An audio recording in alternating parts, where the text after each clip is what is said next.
Guys, welcome to this post-baby episode of Aussie English. So, I am currently at home with Kel on the couch, sitting with baby Noah in Kel's arms. I guess before we get started, we should just give you a warning that we're going to be talking about the birth. We're going to be probably talking about body parts, operations. There might be swearing involved, so if you don't want to hear about that sort of stuff, if you're a young child, if you don't want to hear swearing, if you just be aware that that may come up in the interview. Or if you are pregnant and you want to avoid Details. I mean, my experience wasn't horrible. I have a very positive experience, but there are details that might, make you feel a bit uneasy, I guess, if you are pregnant and trying to avoid those things. But So I thought today the goals could be rehashing the entire process from, I guess, Friday morning all the way till yesterday or today, just to obviously share our experience with everyone, but also for any pregnant women or expectant fathers waiting for their pregnant wives to give birth, or who may have children in the future. They can hear the story, learn from it, obviously improve their English at the same time, and learn a lot of vocabulary and everything related to pregnancy and this entire process. So do you want to start the story off, Kel? What happened on Friday morning? So on Thursday night, I was feeling a bit weird. Like I wasn't in pain or anything. I was just a bit uncomfortable. So by 6:30 a.m. on Friday, my waters broke. Yep. How many weeks pregnant were you? I was 39 plus 3. Yep. 3 days. 3 days. Then my waters broke, and what you have to do is you call the midwife, you call the hospital. I remember being in bed and I was sort of like just stirring. I woke up a little bit and I heard Kel go to the toilet, and I was like, that's normal. Kel always goes to the toilet at the moment because her bladder is tiny because of the baby and she has to pee all the time. But then I heard you leave the bedroom and go into the other room, and the reason I knew it was something not serious, but I knew it was something important, was because you were speaking English on the phone. So instantly I knew, and I knew because of your tone of voice. Hello, I just wanted to... I'm like, oh, she's talking to someone official. Instantly I was like, here we go. So what happened? You called up to tell them your waters are broken? Yes, and she said, come in, we're gonna check you, see if your waters have really broken, and see what's the next step. So we drove to Geelong, which is probably 30 minutes away, hospital. We got there, got checked out. It was definitely, my waters were broken. And she said, because I didn't have any complications with my pregnancy, everything was fine, I could come back home. So they checked you for some kind of bacteria, right? They do what they call, I guess, a vaginal swab, where they check your vagina for a certain kind of bacteria that if your waters break, it can pose a risk if that bacteria gets into the uterus, into the placenta. So they need, if you have that bacteria, if you're found to have a positive result when they're checking for that bacteria, you need to stay in hospital as soon as your waters are broken. But you received a negative result. Saying you didn't have that bacteria, and so we could come back home and wait for the contractions to start here. So we went in at 6:30, probably got there at 7 something, waited around an hour or so, got checked, and then they were like, well, contractions could start any time in the next day or two. So what did they say? They said go home until 10 p.m. tonight. Or no, they want you to wait 18 hours after your waters are broken, and if by 18 hours you haven't gone into labour, they want you to come back in and they'll induce you or see what's happening. So they said instead of coming back at 12 exactly at midnight, which was when you were meant to come in, because that was the 18 hours plus, they said just come in at 10 and we'll get you set up. So we spent the entire day at home, right? The entire day at home. We had ice cream. I went for a walk. I did everything. That was the surprising thing. Sorry to interrupt you, but that was the surprising thing for me. We're always watching movies, right? And you see women have their waters break and all the water just gushes out on the ground and then they go into labour. Like it's a straight away, right? Oh, I wish. But that is so not the case. What's it like in reality? It feels like you're peeing yourself, but it's such a huge amount of water, and it just comes out, and you can't really control it. Like, you can't control it at all. It seemed to be every time you'd get up. Yeah, every time you get up, you move, you walk, it's just constant, and it doesn't end. It's just like, it's like you open a tap. There is a tap open inside you. We were in a few places, right? We went to Queenscliff to get ice cream because we had to spend the day just sort of hanging out and monitoring Kel and to see if she had any contractions and started labour. So we were like, okay, we'll go get some food. That was the funny thing. We came back and went to a cafe and got some food straight after your waters had broken, which again is not something I never thought we would be doing, right? I thought you'd be all hands on deck, everyone freak out, like, oh my God, here comes the baby. We were really chilled. We were like, let's get a breakfast, and we had ice cream. Last breakfast together. Then we went, after lunch, we went down to Queenscliff, got some ice cream, walked around, and Kel was dripping everywhere. Everywhere. Like, I had to change clothes probably. It is that bad. It wets everything. Like, well, I think for women out there who are going to have their waters break anytime soon or in the future when you end up pregnant, get some maternity pads. Oh yeah, because we didn't have any beforehand. We didn't have any proper. We had like normal period, no maternity pads, because they tend to be thicker. Yes. I just had my normal period, like menstrual whatever, which barely help for the waters, at least. Like, there's no way that would hold my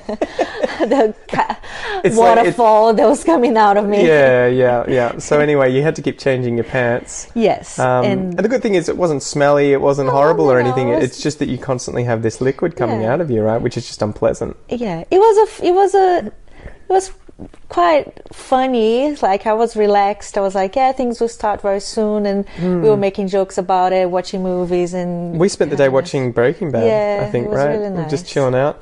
So later on that night, what happened? It got to 10 o'clock. What was your state at that time? I wasn't. Were you in labour yet? No. I was feeling contractions, like, but very mild ones, like not even, like I had my period. You know, it was just like really, really light. They weren't regular. No, they weren't happening. Periodically. It was they were, but not rhythmically. Like not every few minutes or something. Exactly.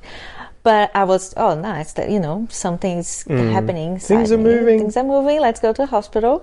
We got there maybe before 10, I think. Oh man, and this is where the whole thing began, right? So we got in there. We said hello. They put us in a birthing suite with a double bed, which was good, so we could both sleep. And again, at that time, I was thinking, okay, well, baby's going to come tonight. Yeah. Tomorrow morning, we'll have him. Woohoo! We got moved into room 5. Okay, so we started in room 5. Lots of space. It was pretty good.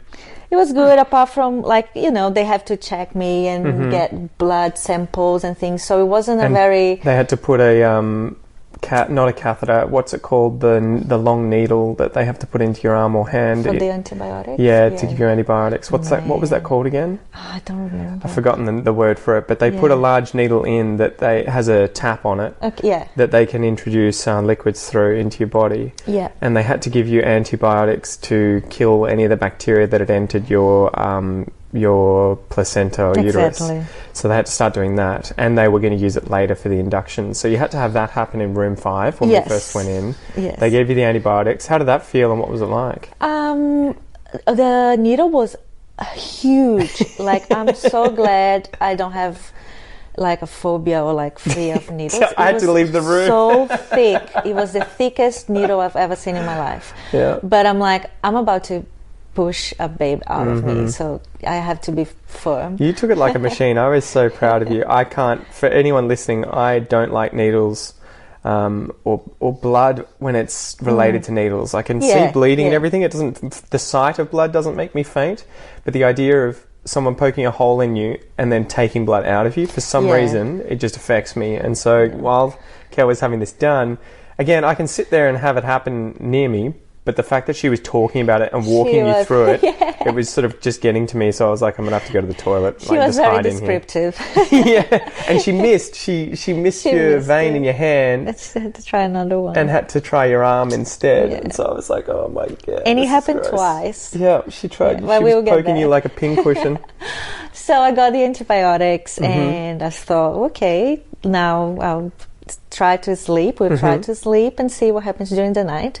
And that's another thing, like things were not very punctual at the hospital. Like we were supposed to start with the antibiotics around midnight, I think, as you said. But it was a bit late, like everything was a bit late, and we ended up going to bed around 2 a.m. The problem with that evening was too that there were just so many women going into labour. Oh my God. And so the midwives, all the sort of female nurses in charge of women giving birth, were running around like chickens with no heads, right? Headless chooks, really busy because they would have to suddenly go and all help one woman who was giving birth. Yeah. And the other ones waiting, like me, I was waiting to get into labour, so I wasn't a priority at the moment. So, but it was good. Yeah. Friday night we got quite a bit of sleep. Yeah, it was good. So you weren't in labour at that point either. We woke up in the morning at like, what would that have been? 6 o'clock? 6. Yeah. And then they were like, all right, we're going to have to induce you, right? Yeah. So what happened after that? We had to change rooms. So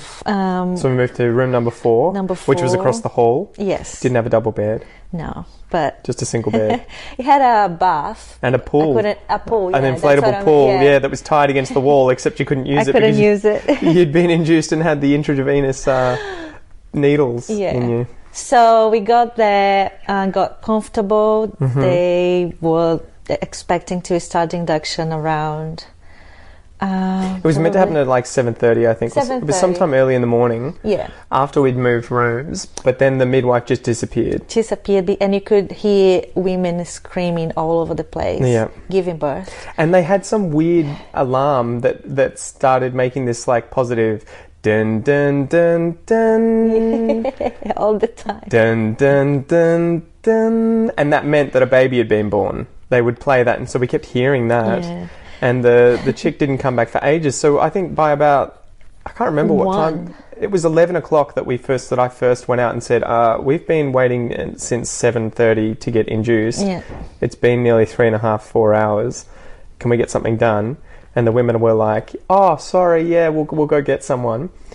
And I walked back to the room, didn't hear from them, walked back out, and there was no one. The place was empty. So obviously all the women were giving birth at the same time, and these women had all gone into different rooms and were helping them out. So we had to wait. We had to wait for a long time. And so you only got induced I think after it was lunch. After lunch, when they finally started. So what did that involve? It involves getting oxytocin. So they have synthetic oxytocin in a bag of saline solution, and they had to give you another bag of saline solution to dilute that oxytocin. So you have 2 different bags of fluid going into your intravenous drip at different rates, and the oxytocin that gets injected into you is the natural hormone you produce, but they inject synthetic oxytocin to up your levels to cause your placenta and uterus to start contracting and go into labour. Because my body wasn't doing it fast enough. So, that's when I started swelling. Swelling up, right. Because you were suddenly overwhelmed with a large amount of liquid being put into your body. Plus the antibiotics that I had to take. That was surprising. So her legs started getting a little fatter, and your ankles and your feet. I didn't notice until later. Yeah, to be honest. But I maybe looking at them, I was like, oh, that's nothing wrong. But then when I moved, I felt it was a bit heavy. Fluid retention, right? So that was just, the start of the induction. There wasn't much happening for a long time. Well, they put that in you, and I think they have some kind of chart that tells you how much oxytocin you'll get. And I think they start you at like 12 milliliters per hour. Yes, exactly 12. And it goes up in weird increments, like by double. So I think it was 12, 24, 36, 48, 72, and then it just kept going up all the way to like 200 or so. And the higher the oxytocin you're taking, the amount of oxytocin, the more painful the contractions become, and like closer together, intense. So what was it like compared to what you were thinking the induction was going to be like? Because you, beforehand, from watching these documentaries with me at least, you'd heard and seen some horror stories where it hurts a lot and it's said to come on fast. Yeah. But I think because they'd sort of staged it, like 12, 24, 36, whatever, they could control how quickly it came on, right? Which was really good. It wasn't bad at all. It was much, much nicer than what I was expecting. Yeah. When I finally started to get pain, like really, really intense pain, it was already, I think, like 9 or something at night. But the whole day I was getting consistent contractions. They were, somewhat painful, but not extremely debilitating or anything. Yep. So I thought it would hit me like straight away, like incredible pain, but it was like very mild and just building up, as they said it would be. What does a contraction feel like?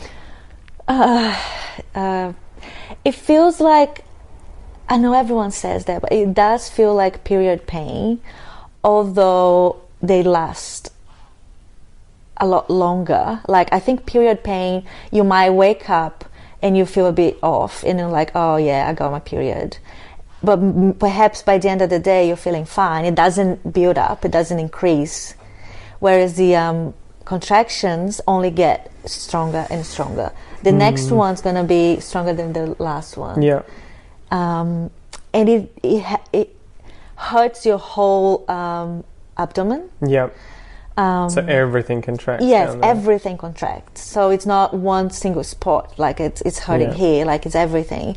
So sometimes during a contraction, I couldn't stand up. It was just too much. I had to sit down, although I tried to be, as active as possible. Yeah. So you were spending a lot of time on a ball, moving around, walking, hands on the bed, trying to sort of shuffle from side to side. You didn't want to lie down and be stationary, which isn't good because it prevents the baby from using gravity to put pressure on your cervix in order to stretch it out and dilate it, right?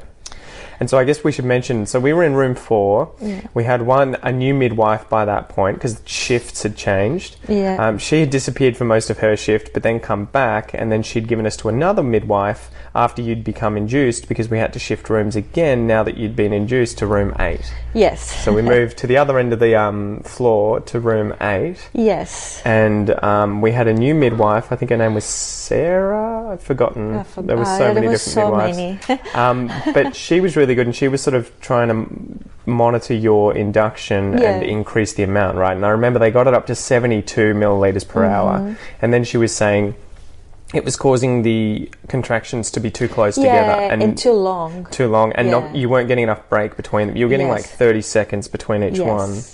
And that was I felt so good because she was like, oh, your contractions are lasting too long and they are way too intense, like they get coming faster. And I was like, wow, I can manage that, I can do that. Like if those contractions are way too long and fast for me, she'll reduce the oxytocin and then I'll feel all right, it'll be fine. That's what she did, actually. So she ended up taking it down to 48 from 72. And you sat there for a few hours, I think, didn't you? And then waiting. By this point it was probably getting close to the evening of Saturday evening, right? And I was meant to get They were meant to check your cervix dilation. Around 6, was it? I think it was meant to be at like 7, 8 p.m. Yeah. So they had someone come in and check your cervix dilation to see how far along you were in your labour. Yeah. And that was when they were like, you're 2 centimetres dilated. So I was 1 in the afternoon. Yeah. When they did their first check. When they did the first check before induction started. And by 7 or 8, whatever, after all those hours of oxytocin and bouncing and, standing up, I was so much work. 2 centimeters dilated. And that was hard. I think, like, the whole thing about, oh, just trust your body, like your body knows what to do, and all the exercises and things I did and all the walking for you to be in great pain. It was manageable, but it was painful. Well, you'd spent, by that point, I think when you found out you were 2 centimetres dilated, you'd spent about 12 hours or maybe 8 to 12 hours being induced, so which meant you'd had a contraction every 2 to 3 minutes for the last 8 hours. So what's that, like 20 to 30 an hour times 8, you know, so hundreds of contractions, 200-300 contractions. And no progression.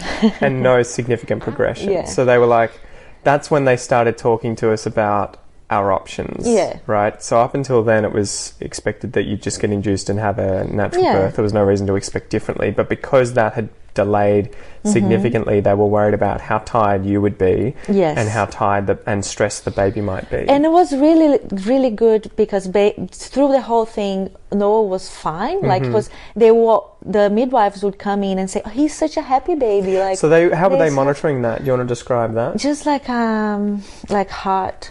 They had 2 ultrasound devices that kind of look like, you know, the size of an iPhone but circular, and they were strapped onto your stomach, one up high to get your heart beat, your pulse rate, and then I forgot about that. and then one down low to get his heart rate, and the one up top as well, I think, measured pressure exerted on it so that it could tell when you were having a contraction.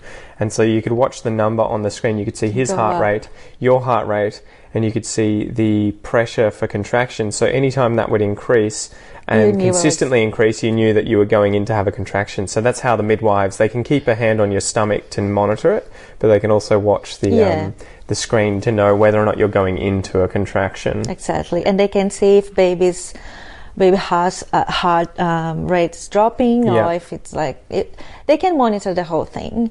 So baby was fine, like through the whole thing. Some babies get stressed or, you know, go through some sort of suffering, but he was good through the whole thing. So that kept me positive because he was fine. There was no as stress. long as he's fine, like I can keep trying new things, see if the contractions pick up, and we'll be all right.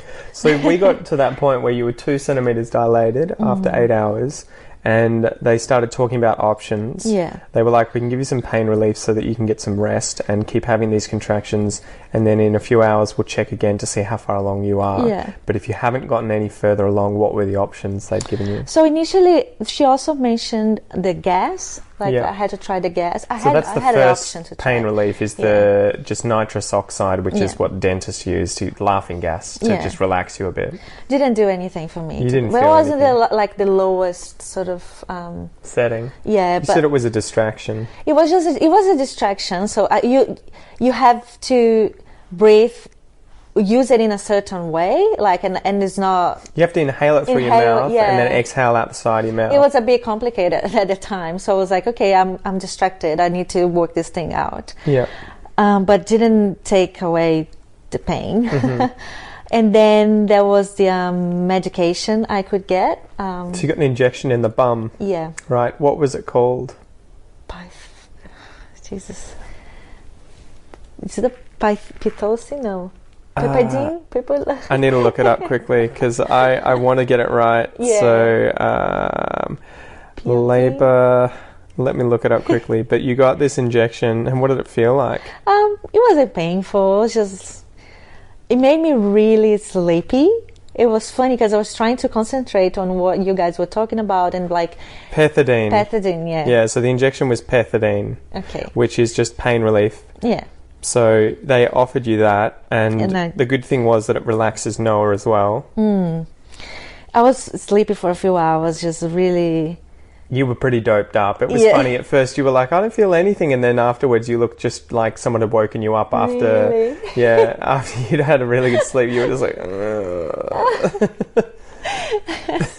So you were lying in bed, just tired. So hard to keep up and like talk to you and just be like, oh, it's fun. It's nothing happening. But I don't know, from your point of view, I must have looked really weird. No, it was fun. You just looked tired. It had obviously relaxed you, right? So you were just.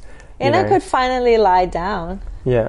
So you got up on the bed, you'd been walking around, you'd been on the ball, and it was time to sort of just lie down and relax and let your body have a go at doing it itself. So you did that for a few hours. And then the doctor came in. So we had, I think, a Sri Lankan or Indian guy come in. Yeah, he looked Indian, but I'm not sure. And he checked you and was like, she's still 2 centimeters dilated. And we were just like, fuck. I was so after sure all this time, I would be at least like 6. Yeah. Because, you know, your body just goes through so much, and you feel the changes, and you feel the pains increasing, and you feel the pressure. Yeah. But when he said she's still 2 centimeters dilated, I lost it. I was like, that was really disappointing. It was so hard too, because you'd been working so hard. You'd been standing there for the better part of 12 hours, you know, going through so much pain, and for it to have not really led to a significant change in your cervix dilation, that was really frustrating. That was a blow, I think, psychologically and emotionally. And emotionally, so definitely. That was too when he started saying, what were your options after that? He was like... So he wanted to give it another 3 hours and increase the oxytocin to quite a high sort of level. So this is where they cranked it up to 192, I think. Yeah. Which is one of the highest ones. Yeah. And see if I could progress, or the other option would be a cesarean. Well, you had the epidural option first. Yeah. So but that wasn't suggested by the doctor. No. The midwives. Well, I think they came in when he left. Yeah.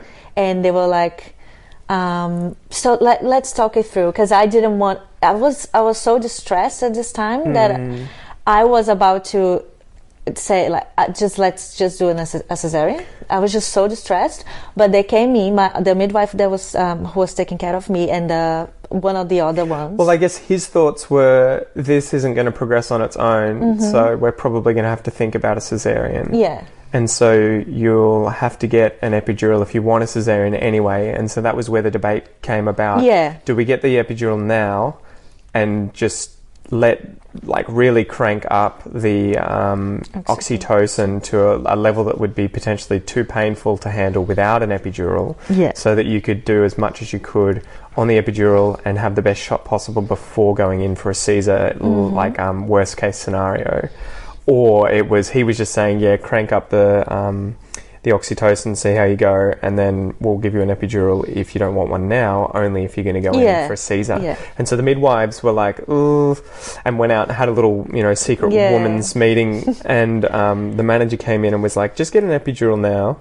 Yeah. See, because it can relax your body. We can crank this up, and you might dilate a heap. They were really positive about it, and because they really wanted you to succeed. They were like, "We want you to have this baby on our shift. We want it to be out by the morning when we change over." Right? It was really good. Like I'll never forget that, because they were like, they didn't want to scare me. Be like, oh my God, you should take an epidural. You don't want to have a cesarean. Not at all. But they were like, what? Let's try first. Like, don't lose your hope. Yeah. Like, you're doing so well. And you can have this natural birth. Exactly. We can do this.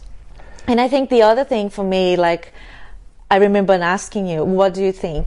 Because you knew how significant, how strong I was about an epidural. Like, well, I think I changed, because I also didn't want you to have an epidural, which is where they inject fentanyl, which is 100 times more potent than heroin, into your spinal cord or around your spinal cord in order to paralyze or at least get rid of the pain from the bottom half of your body. So it's a significant thing, and they have to get an anaesthetist to come in and do that, and it's very serious. So I was freaking out a bit, because I was in a position where I could see they had ramped up the oxytocin so that you were at about 144 by that point, and you were shaking. Every time you were having a contraction, you were at the point of wanting to pass out, or you were in a lot of pain, which was really hard to deal with and hard to watch. And at that point, so I had to sort of take into account, okay, how much pain and distress do I want to put you through, or at least suggest you go through, and how much do I want to avoid the epidural and the thought of a cesarean.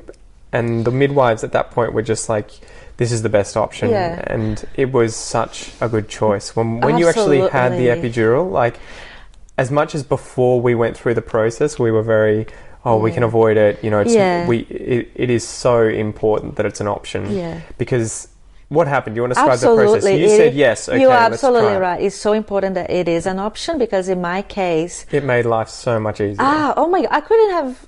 That was what actually made me go through, let's say, natural labor. Yeah. Although I was induced and there were other things, but like I just don't know where I would have gone from there without an epidural. But I was going to say, like, looking at you and asking, do you think I should do that? I think it was me giving myself approval. Like, I always knew you wouldn't suggest me to, like, oh, you should do this because you've been so strong about it the whole, like, you would definitely encourage me to do what was the best for the baby, for me, for myself. So I think at that point I was like, if he would never make me go through something that he doesn't think it's the best. Yeah. So I was like, okay, I'll do it. And I didn't think about the needle. I didn't think about... Well, at that point, you've gone through so much. You're in so much pain. You're so worried about the baby that the freaking out about having the thing go into your back and everything is and it didn't well hurt. All right, so before that, once you said yes, the women went out, called the anaesthetist up. He's in the hospital working wherever he needs to be because he's taking care of a lot of different things. And he was only 10 minutes away, right? So he came over and geared up. So he had to organise all of the equipment and everything to give you the epidural. Yeah. I couldn't go to one side of the room. He was all very serious about it. Like, Yeah. he was very... he explained to me the risks. So you might get a headache, you might get nausea, which I did and vomited. That's what you're going to feel. Like, you feel that pain's gone from now on, but you're not going to be able to be mobile. Like, you can't go for a walk. The weird thing is, you can move your legs, Yeah. but you can't really feel anything, right? Yeah, that was You're not interesting. paralysed, the pain's gone and the feeling Some people is say screwed they up. couldn't feel the legs or something. I could definitely feel my legs, but just not. She would put like an ice pack. They test your pain response by putting an ice pack on And your I leg in was different like, positions. Can't feel anything. Yeah. And I just took it. So he effectively set it up, puts a needle in. He gives you a local anaesthetic first. Yeah. And that was probably the most painful part, right? He gets you to bend over.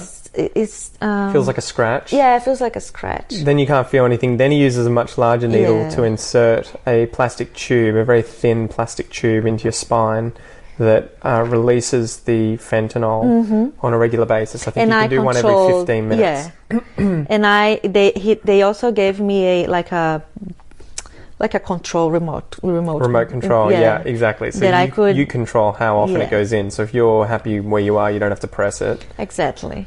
And but so they suggest you do it like one every hour, like you bump it up a little bit. Yeah. And maximum one every 15 minutes. Yeah.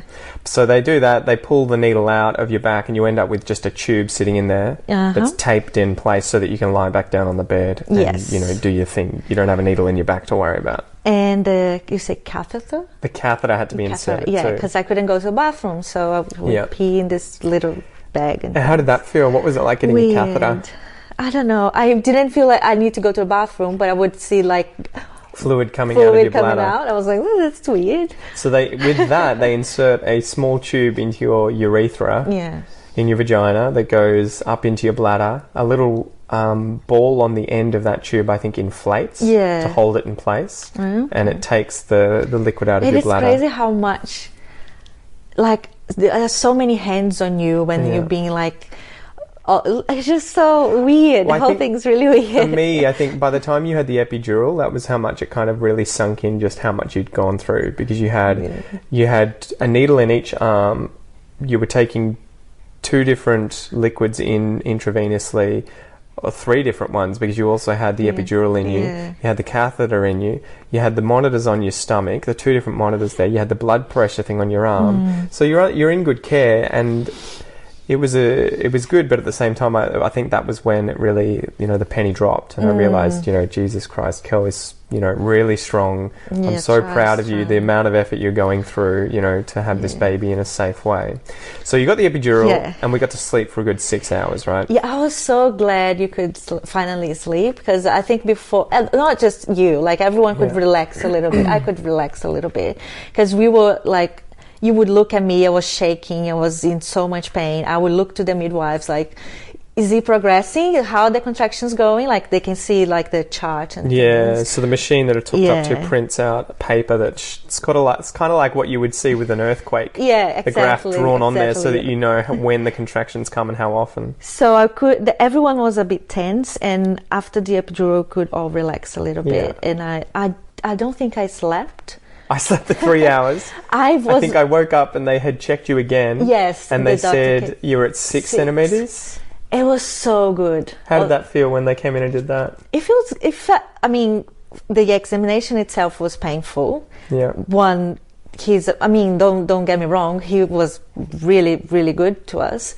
But as a male doctor, he has more physical strength than the midwives. It's definitely a weird process too, seeing different women put their hands into your wife's vagina, but then seeing a man walk into the room and do it as well. It's just a very strange situation. Again, the guy did an amazing job, and guys listening, you should feel comfortable because they're 100% professional. Absolutely. But it was just a very surreal kind of experience. The amount of prodding and pushing and prodding that you'd had, the needles you'd been injected with, the hands that had been put inside of you, it was incredibly full on.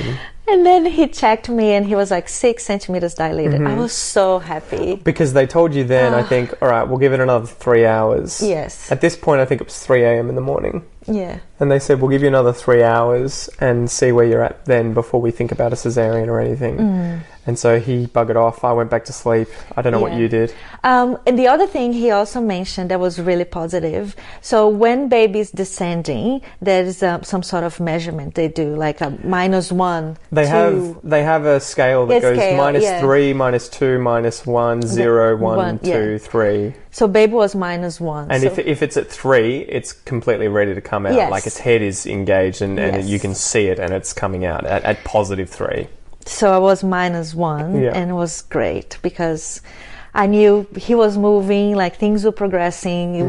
I had a chance. Like before, I got an epidural, I was like, okay, I might not end up having the baby the way I wanted to have him, to bring him to this world. But it was great. It was such a relief. And you went to bed, went to sleep. So I had a fold-up bed on the floor, so I was sleeping on that. And the midwives were hanging out with you. You were just lying on the bed resting as well. I was just trying to rest. They were checking me all the time. They came back 3 hours later at 6 a.m. and you were 10 centimeters dilated. Fully dilated. Fully dilated. Although, that's the other thing. I was fully dilated, but baby was posterior. So he was facing the wrong way, He was facing the wrong way, which would make natural labor, really, really hard. So posterior is where his face is lined up with your back, but his head is facing down. So his head is literally in your vagina effectively, like pressed right up against the cervix, ready to come out of your vagina.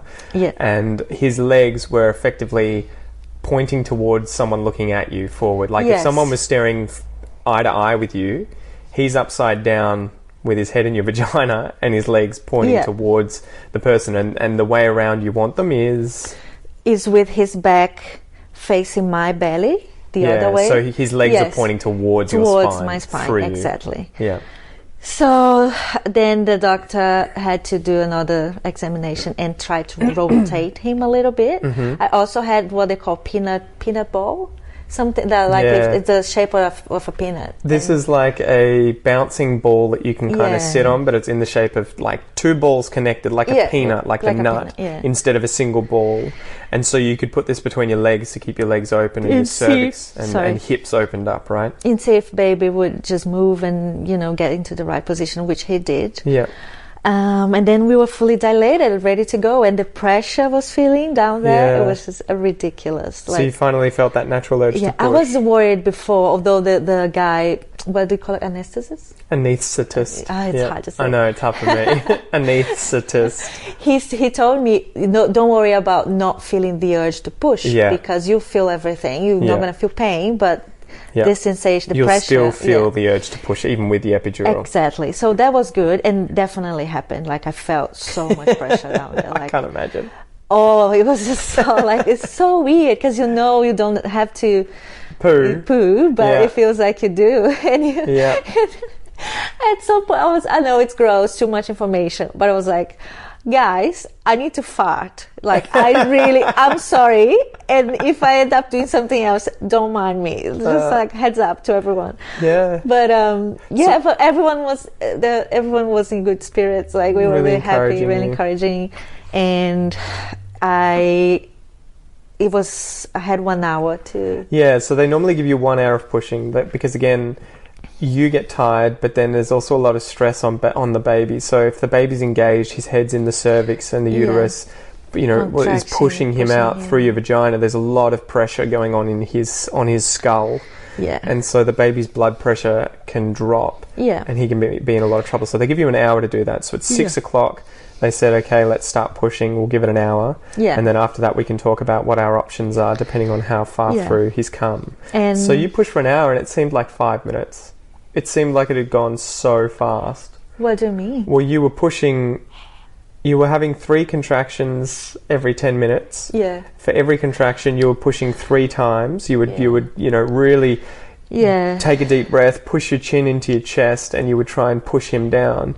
And it just wasn't getting anywhere, right? No. But you did that for an hour. Yeah. And it felt like it was 5 minutes for me. It felt like when he came in the end and was checking you to see how far the baby had come out, and the baby was getting there, I think, was definitely in the positives by then. I think +1, but had just not made it all the way out. Yeah. I was like, what? It's already been an hour? You haven't given her long enough. Yeah. But you were getting tired by that I point. didn't you know, were wrecked. like, at this point, I completely lost, like, what do you say, when you don't know what time it is, when you just like, I was just lost. I didn't know how long I was pushing for. I didn't know who else was in the room. I could hear you. I could see the ladies. Well, you were just concentrating on what you were doing. And I don't think I've ever been more proud of you than when you were doing that. That was insane to see just how hard you were working in order to do that, how much pain you were in, how much you wanted to give up. The few times you were like, I want to go home. Like, I don't want to be here, I want to stop. And then I would say, you have to keep going. And then you would keep going. It made me so proud of you. But, so you pushed for an hour. The obstetrician, the doctor, he came back in and checked you. What did he say?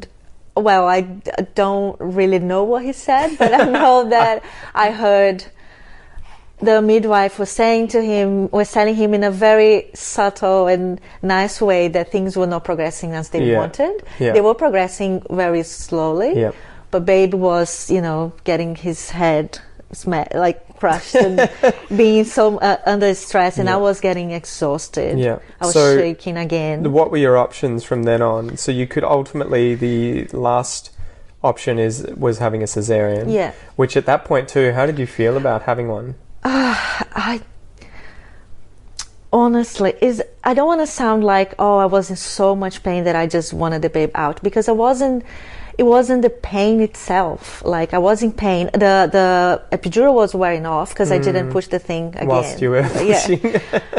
And I was just so overwhelmed, and I couldn't believe it. I couldn't believe, after everything we'd done, like I'd been through, things were not getting right, like they were not getting anywhere. The amount of effort you'd put in, I was blown away, just like, how much effort you'd put in and how we hadn't progressed the full way. It was ridiculous. So women out there listening to this, if you've had an easy natural birth, far out, like there are so many other ways that it can be more prolonged and more difficult. It's so hard, because I imagine in a different situation when you are faced with decisions, like you have to make a decision about this, but you might not be in pain, or you might just have a better, mindset. But we were all very tired and stressed. And well, the whole time too, I was trying to remind you that what was important wasn't the method in which the baby was born, but the fact that he was born in as safe as possible method. Yes. And we didn't just rush towards having a cesarean, but that was there as a tool to make sure that he was delivered as safely as possible if we needed it.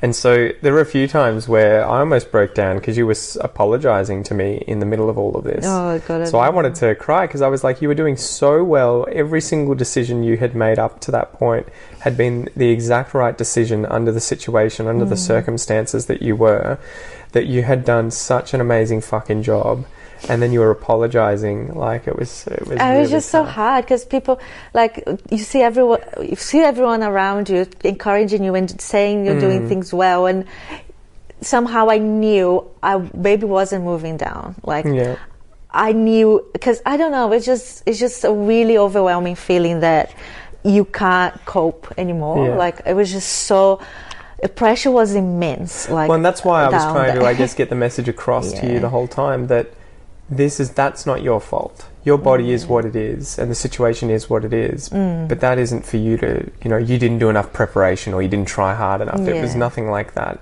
It was just the situation was how it is, and we have to deal with it. It's hard to think about it like in the right way when you're in the moment. Like, it's hard to understand, and you just feel like, what's wrong with me? Like, what have I done that I think too, when you planned out, this is the perfect birth that I want to have, you have a birth plan and you're like, okay, I'll do this and this, and so you're assuming the whole time best case scenario, and you kind of ignore what all of the things that could go wrong or not ideally go to plan could be.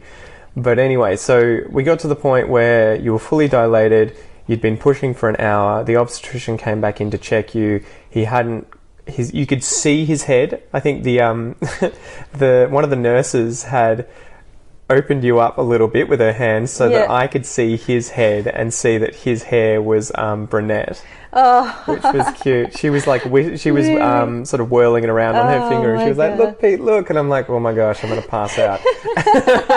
And so, by that point, the obstetrician came back in and was like, "You're going to need assistance, or you can do this naturally, but we're going to have to use the clamps, or the, what are they called? Are they called the clamps or the forceps? The forceps, sorry, the forceps on the head, and you're going to have an episiotomy." Yes.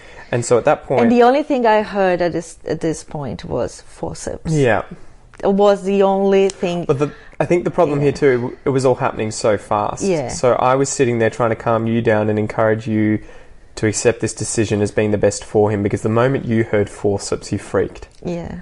Because I think, as all women do, at least from what I've seen, in the documentaries with a lot of these births, everyone seems to have a very bad, negative opinion of forceps.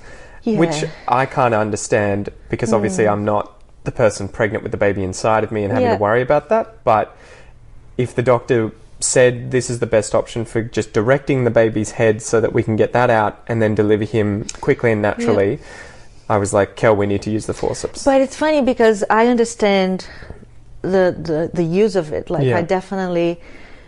But then you think about it, you see the instrument and you think that's going inside me to push my baby out, or at least guide my baby.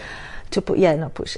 I was like, my God, you're going to hurt him. Like, don't do it. I think you forget though, and I'm sure I wouldn't imagine to put words in his mouth, the doctor, but I would imagine he would say something like, the baby can handle it, and it's not as forceful as you would imagine.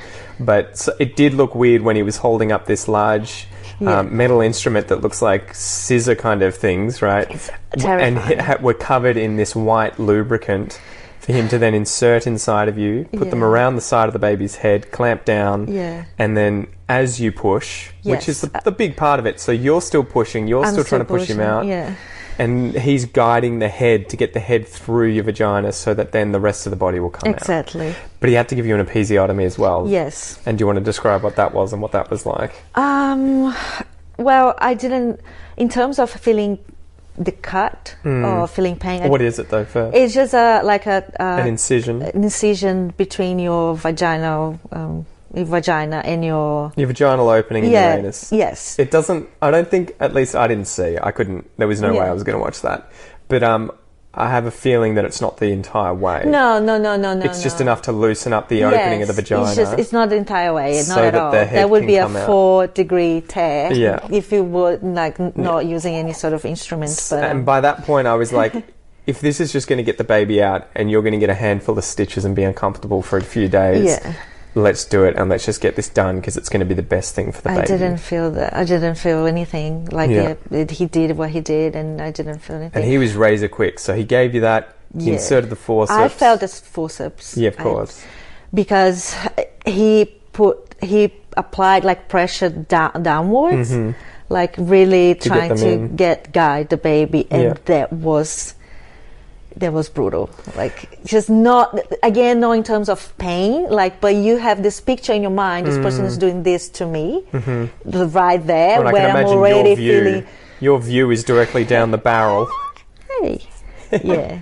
It was a bit full on. Like, I remember, but the only thing I can remember, and I remember the feeling, it was just like, don't hurt my baby. Yeah. Don't push him too hard. Like, whatever you're doing, don't cut him. Don't do anything. Your instincts were pretty sharp. It was crazy. So, but that happened so quickly. So quickly. He gave you the episiotomy. I didn't even see when he'd done that. I think it must have been so fast. Yeah. Inserted the forceps, put them on the head. You pushed, and the baby came out. And I don't know. I can't remember at which point I had to lie down because I was going to faint.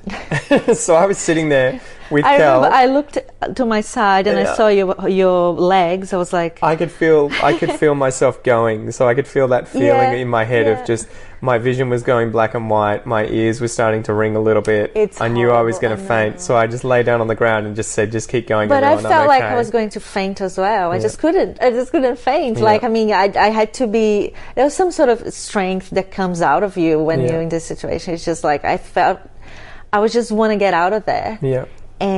But I knew you were feeling sick because I could feel your hand. You were still holding my hand, but your hand was really cold. Yeah. And I was like, sit down. Like, later, I remember saying that, just, you okay? Well, baby came needed out. A few minutes, and I think I managed to get up again and film. I filmed the rest of it at the end when he pulled the baby out. So I managed to get that all on video. So he pulled the baby out. They put it on your chest. And that's the most surreal thing I've ever gone through in my whole life. Having this baby on my chest. After it has just been pulled out of you. It was absolutely, there's no way I can explain this feeling. It's just, I looked at him, I knew it was so full on because it was my baby, it was finally out and things, I'm done. But at the same time, he wasn't okay. Like, I look at him and he wasn't crying, or he was just not responsive. Yeah. So he wasn't making any noise. He had the cord around his neck and you didn't want to let go. So the midwife was like, "Kel, let go. We need to unwrap the cord." And you were like, no. I wanted to get him closer, like to pull him like closer to my face. Yeah. But by pulling him, you were tightening the cord around his neck. So she had to end up taking him away, unwrapping the cord. He was making a little bit of noise, but not much. Yeah. They had to then cut the cord and take the baby away to have him cleaned and quickly, given a smack on the back to start breathing. And you were not pleased with that at all. Which I can imagine, instincts-wise. Yeah. And that's again, like, I don't know where it came from. It wasn't something, I can't reason. Like, I think I look back and I'm like, wow, I can't understand exactly what I was doing, but you see someone taking your baby away that was clearly not okay. And I couldn't do anything. I was, there bleeding, and someone was putting like stitches in me. I think out of everything, that was the most, if anything of it was traumatizing for both you and I. I think that was the part. You having the baby taken from you was like a shock. You calmed down really quickly, and you got the baby back within 30 seconds to a minute. Yeah. Because they just had to clean him up, check him. The baby doctor had to check him and then give him back to you. He cried, which was... He was fine. Was fine. But you seeing the baby being taken from you and me seeing you cry out, "Don't take my baby, don't take my baby." Yes. Out of everything that we went through over those 3 days, that was, I think, one of the things that will never leave my mind. Oh my God. It was not... Yeah. I don't know. I got really. It was funny because after everything, I think because of all of the drugs and things I was taking, I was really foggy. I couldn't concentrate much. But this exact moment was in my mind. You're razor sharp, huh? And I was really emotional about it. Like, when you left, you came home to have a shower and rest. The midwives would come and talk to me. One of them even apologized. She was like, "I'm sorry, I didn't want to take your baby." And I knew she wasn't going to do anything, but I was so sensitive about it. Like, it was an instinctual reaction. Yeah. I think, and that's the important thing is to note, that's the case, and you can have these these moments, these circumstances and situations where you undergo these things, but it's how you look at them later that is very, very important. I had an amazing team around me. Like the hospital, they were so affectionate and so nice. I had my amazing husband, like I'm always telling you. If you weren't there, like I would have given up, like from a very, very early stage, because the pain was immense. And I think what put me through it was like everything you were doing, like you were being so positive and being so, don't worry about me, I'm not hungry, I'm fine, like let's watch a movie, let's... Well, you kept telling me to go home and I'm like, no. Yeah. Baby could come at any moment. I don't want to take a chance of being away for an hour or two and missing it, or you being in trouble, so I can deal with not eating for, a few hours, I'll be fine. Women who do that without a partner or support, like I think, how? Guys listening and women listening, if you can do whatever you can to obviously be together as a team. Absolutely. It was fundamental. It's very important. And so anyway, finishing it up, I guess, at least that part, you had the baby at about, was it 7:50 or something a.m.? I think it was just before 8 a.m. Yeah, somewhere. On Sunday, yeah. And so what was it like after then? What happened after then? Where did the story continue? So you obviously got stitched up by the obstetrician.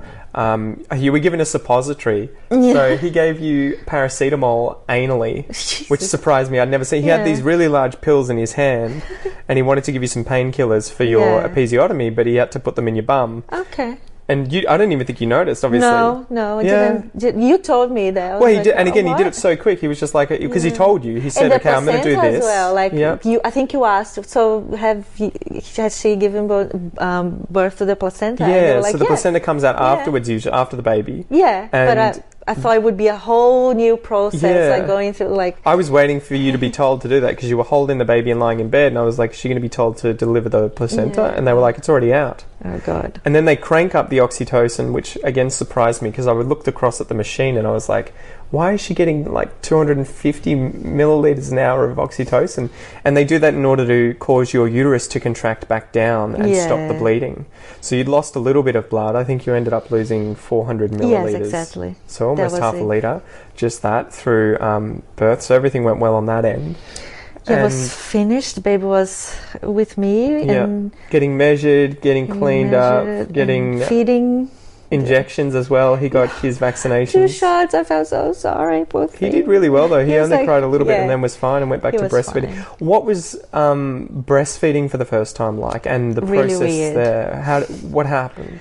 So she said, "Are you okay? You try to feed him. Do you want to try to feed him? Are you okay with that?" I was like, "Yeah, sure." She put him on my chest, and like I kind of had to let him guide himself. Like, that's the weird thing, right? When we were at the prenatal classes, they were showing us videos of babies who have just been born before they've fed for the first time, and they've been placed on their mother's stomachs, and the babies actually know where to go and can like struggle their way up the woman's torso using their head and their shoulders and arms to get to one of the breasts, and then they can start feeding themselves. They can work it out all themselves. So you can just lie there and they can work it out. Obviously, we didn't do that though. No. Where we guided him into the relative position, right? Yeah, I think after everything, she didn't want to. He was a bit tired as well. So he guided himself, but we helped. Yeah. He was feeding fine, eating. That was one thing that I was really proud of you for, and happy for you for happening, because it was so easy for you to start breastfeeding. Often I hear stories about how difficult that is to establish, and a good thing for us too, which expecting mums might want to try. When you were waiting to go into labour because your waters had broken, we tried expressing some milk a few times. So using a milk pump to take some colostrum out of your breasts to try and amplify the oxytocin levels in your body and cause you to go into labour. We kept the colostrum that you were taking out of your body, and we put it in the freezer.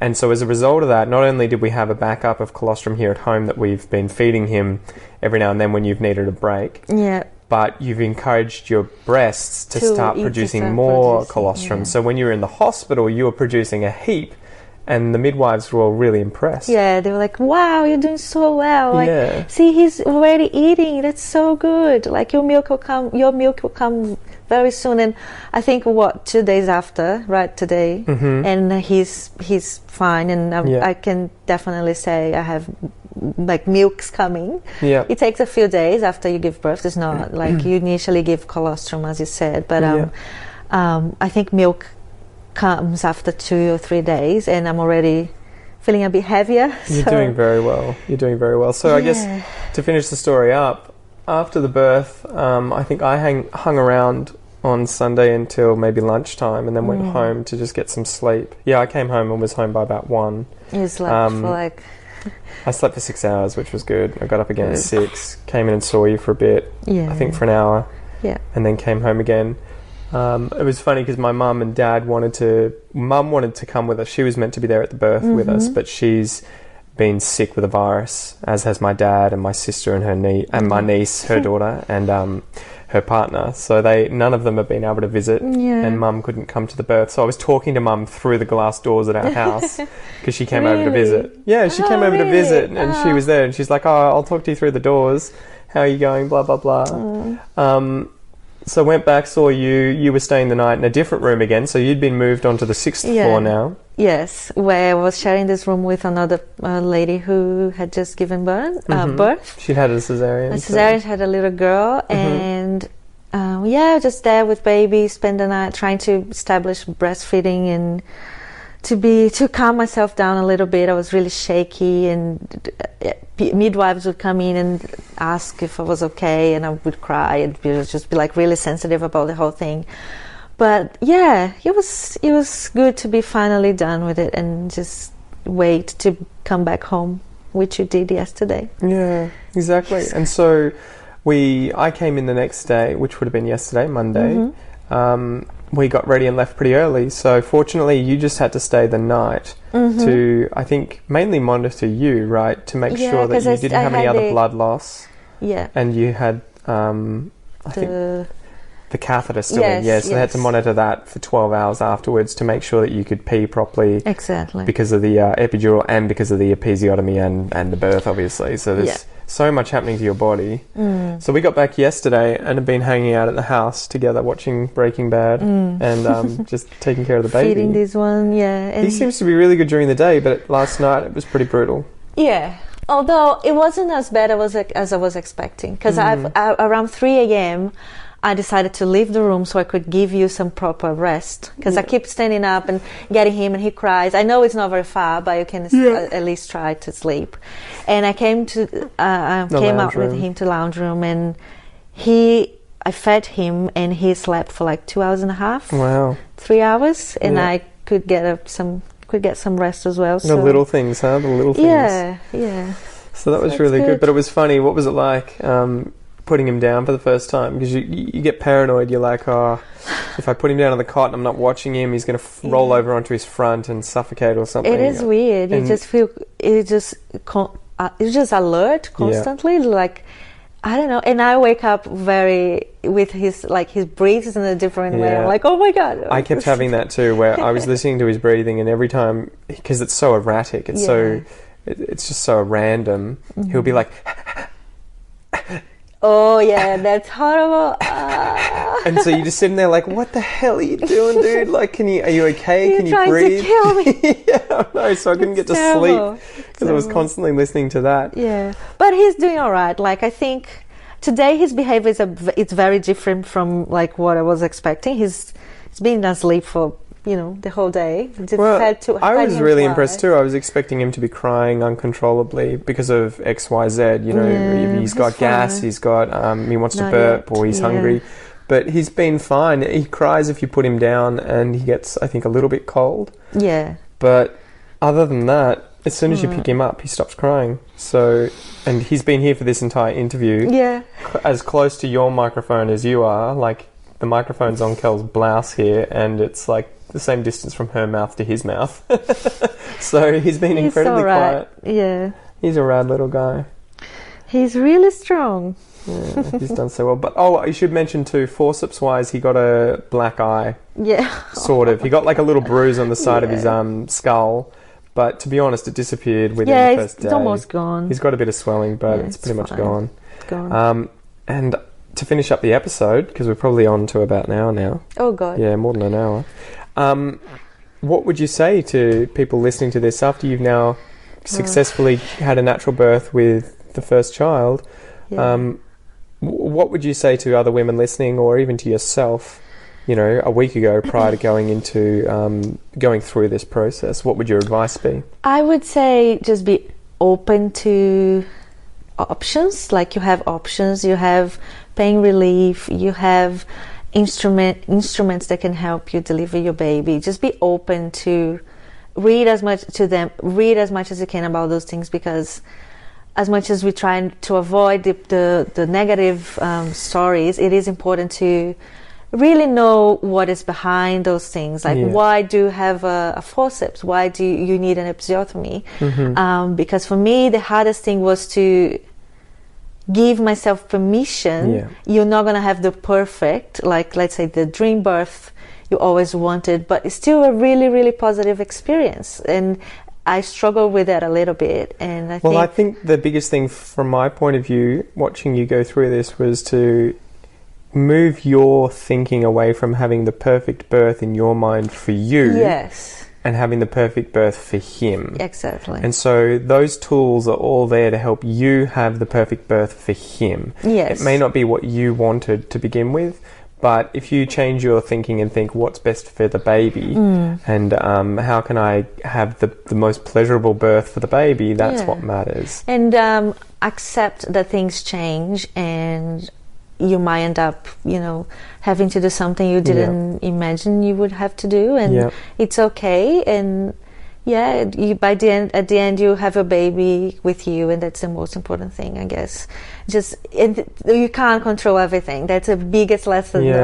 We can't. There are so many things you can't control, and trying to control those things is only going to make you anxious and nervous, and make the whole thing, which is already full on, much, much worse. So, and I think for guys listening, just as well, try and be as involved as possible. Try and learn about these things. Try and watch documentaries, watch YouTube videos, see what other dads do on there, listen to podcasts. Just try and educate yourself as much as possible, so too you understand what's happening, when it's happening, and how you can help.